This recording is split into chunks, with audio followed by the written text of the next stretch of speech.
Hello everyone. Today I wanted to take a look at Shirshasana, otherwise known as headstand. And in the Ashtanga Yoga practice, headstand resides within the finishing sequence of the practice. So the finishing sequence is the part of the practice where we are taking that energy down and we're holding the positions for a longer breath count.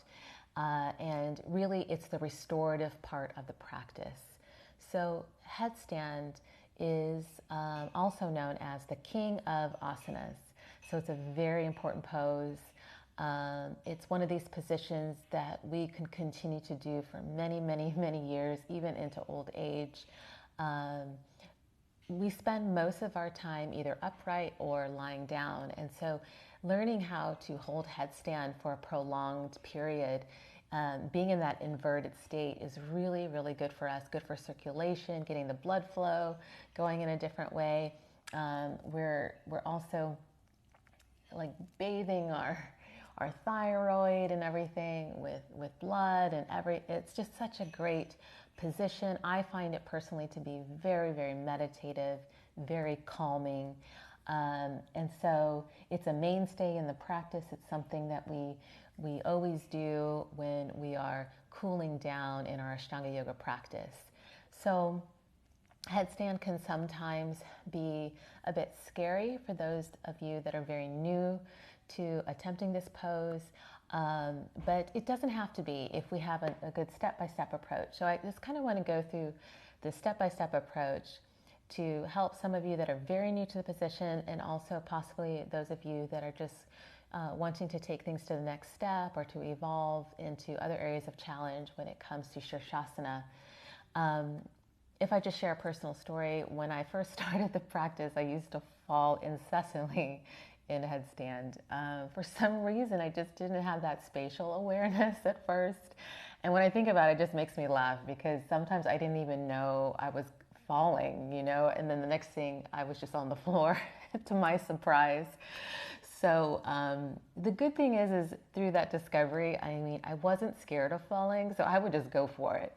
So if you are not afraid to fall, that's great. That's great. If you are, then we have to just slowly, slowly enter into this territory. So the thing that I always recommend if you're working at home or, wherever that you're doing the practice, we all will fall in this pose at some point, possibly, just to make sure the space is clear, because I find that injury tends to happen when we fall on top of something, not necessarily when there's just a clear space. So you don't want to fall on something like a table or some type of sharp object. Just make sure that your space is clear and you really should be good to go. So those are just some things to keep in mind.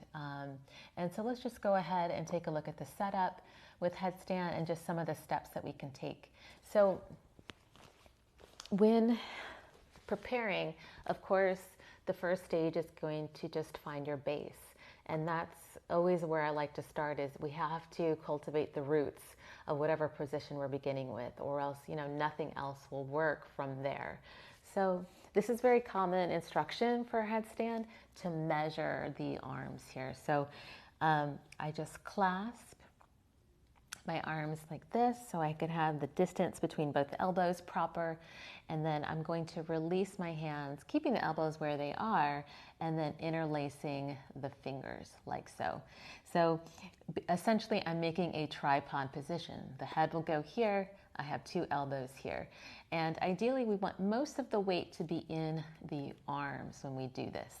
So interlacing the fingers, the thumbs will come up. And the other thing I always recommend, if you see this pinky here, tuck that pinky under so the outer edges of the hands are equal when they're pressing into the floor. So I just find that to be very helpful. I always tuck that bottom pinky in, so outer edges of the hands, of course, are equal.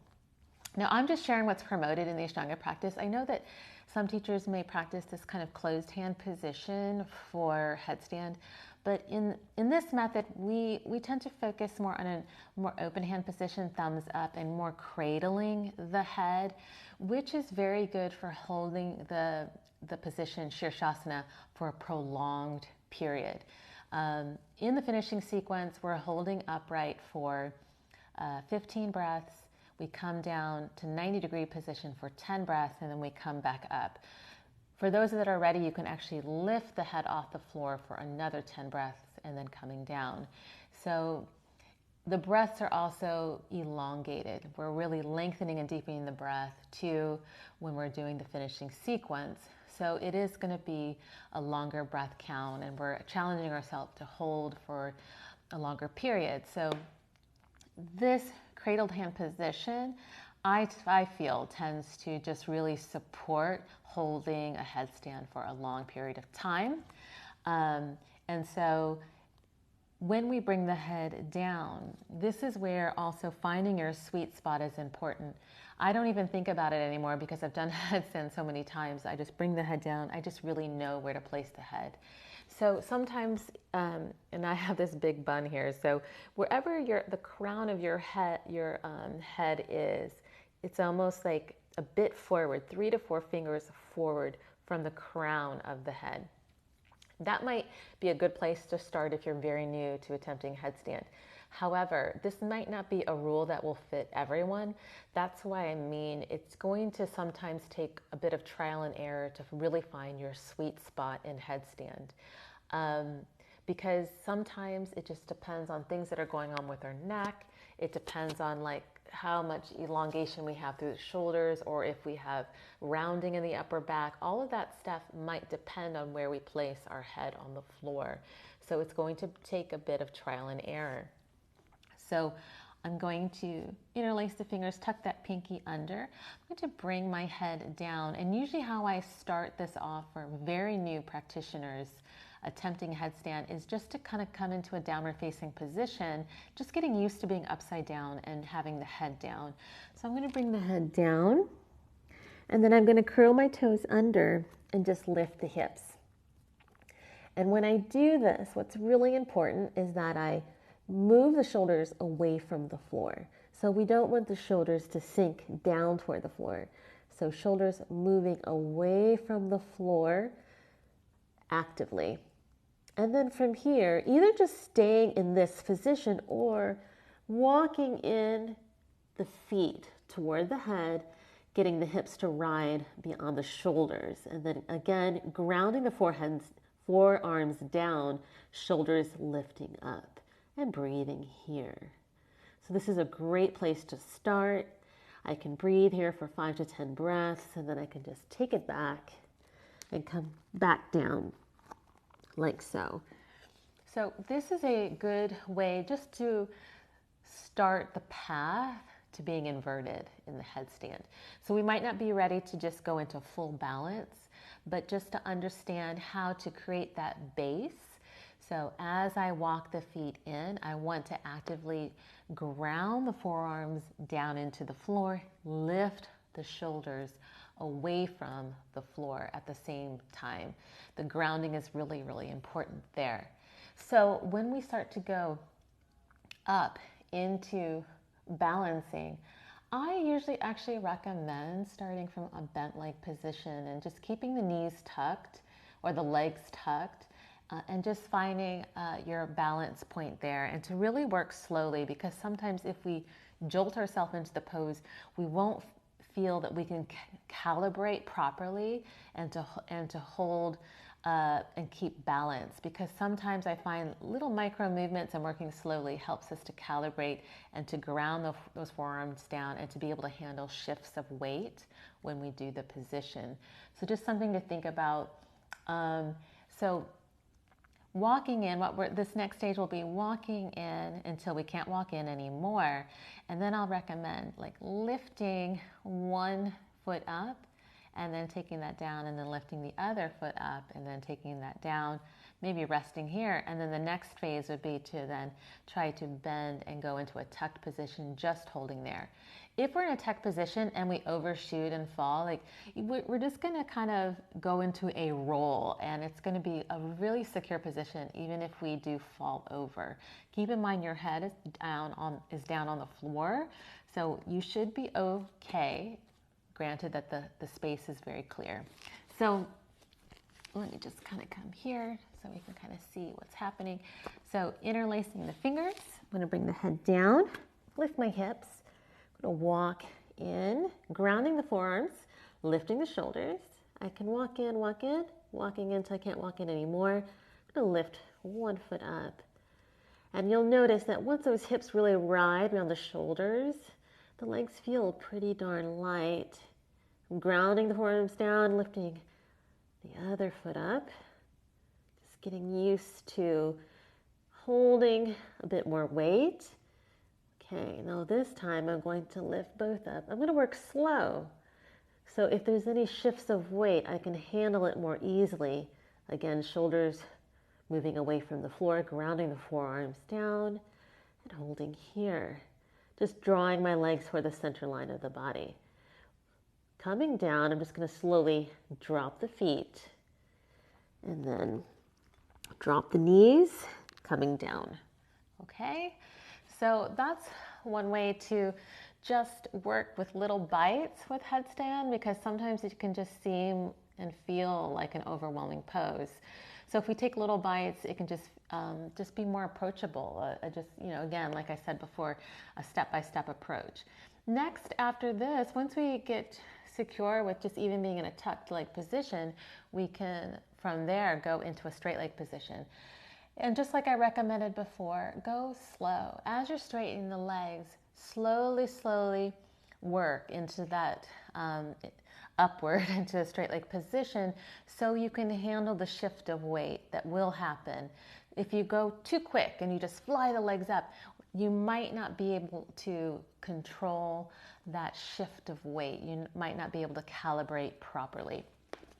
So again, head down, curling the toes under, lifting the hips, walking in. And then I'm going to lift both feet at the same time, like so. Grounding the forearms and then lifting the legs, working very slow so I can feel any shift of weight and really feel that I'm still grounded through the forearms and breathing. When I'm in an extended leg position, I really want to point the toes. That's important to generate this sense of energy, moving straight through the leg out beyond the toes. I'm engaging my legs as well, and then I'm drawing my legs for the center line.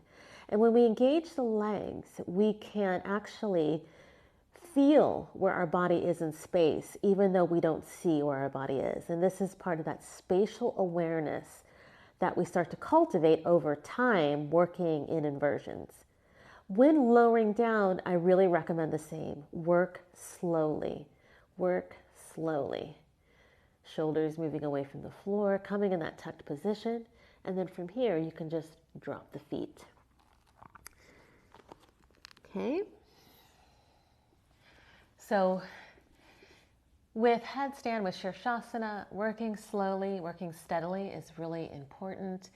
And starting with this bent leg position, I find is a really secure way to begin your path into the headstand. Now, for those of you that have been practicing headstand for a while, it is good to start to work your legs up into a straight leg position. That's going to be another way to just build upon your strength. And then the other part of the practice, believe it or not, if you can hold that headstand for a full 15 breaths and do that 90-degree angle for 10, then you can also try to lift your head off the floor as well. So I'm going to bring my head down, lift the hips, ground the forearms down, walking in, and then lifting up, working nice and slow. So like I said before in headstand, we want to engage the legs, draw the legs toward the center line of the body, lift the shoulders away from the floor, point the toes so we really feel where we are in space. For the 90-degree position, it's really going to be a matter of keeping those legs engaged. I find that engaged legs feel lighter when we're holding the position. So when I come into the 90-degree position, I want to continue to lift the shoulders away from the floor as I ground the forearms down. And then I want to come up. If you're game and you feel very stable, you can lift the head off the floor, and that's going to be a continual shrug through the shoulders. shrugging, shrugging, shrugging, lifting, lifting, and actually possibly tucking the chin in to look toward the feet.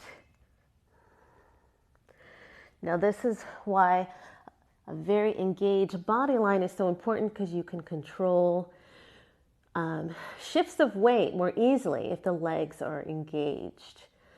And then lowering down. When we come out of headstand, and you're really holding for a long period of time, it's good to keep the head down, the forehead, and touching the floor afterwards, coming into this extended arm child's pose, just to allow the blood flow to regulate, and just giving some time for the circulation and the blood pressure to come into a normal rhythm. Yes, good. So these are just some steps with headstand. Again, remember that pinky tucking under when you're setting up. Work slowly, work mindfully.